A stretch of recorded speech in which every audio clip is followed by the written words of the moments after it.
What led to the change? What were the moments where you started to say, maybe this whole crazy Antifa thing isn't for me? What were those moments like?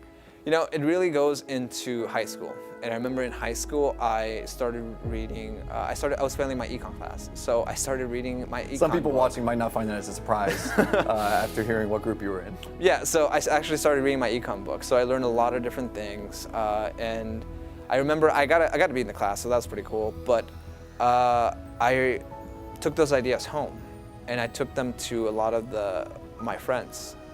I would ask them a lot of different questions about them. I'm like, oh, well, what do you think about free markets and all these things? I think they make sense if we do this. And instead of saying, you know, having a conversation or saying, no, you know, free markets don't work because A, B, C or whatever, they called me names.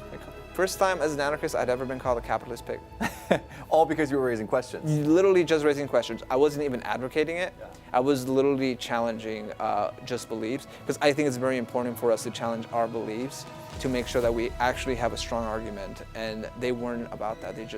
They started calling me names and they said that I needed to shut up. So that made you question the legitimacy of the movement, I guess. Really if you can't question yourself, how are you going to grow? How are you going to become stronger? Yeah.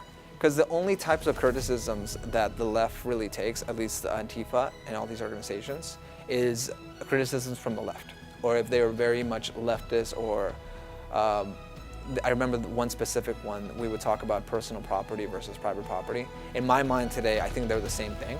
But they would say, oh, you can own your toothbrush, but you can't own a house. And those are the type of debates that would be in a very narrow ideological field.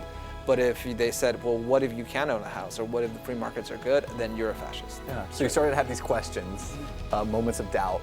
When did that actually lead to you saying, I don't want to be in this group anymore? When did your personal philosophy and your actions start to change? As a matter of fact, I was still a leftist all into college, but I started looking into a lot of online resources, and I remember I requested information online, and that's when the Leadership Institute found me. Adam Weinberg is somebody that I still give him a call from time to time and thank him and just see what he's up to. Yeah. So that changed the trajectory of your life. It really did, because I mean, I remember one time I went into Pasadena and I went into a bookstore and I went in and asked, hey, do you guys have any radical literature? And then they were like, well, what kind of radical are you thinking? He was about to go show me the Communist Manifesto, etc.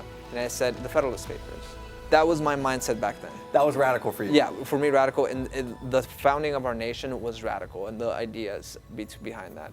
And I remember that Adam, every time I would have a question from the left or from the right, he wouldn't call me names. He wouldn't tell me that that was wrong. He would listen, and he would say, well, that's interesting, but have you ever thought of this?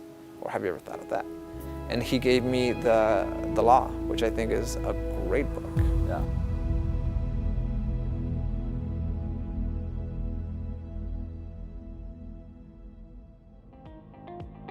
Thanks so much for watching this video. To watch our latest video, click here. And to make sure you don't miss any future videos, be sure to subscribe.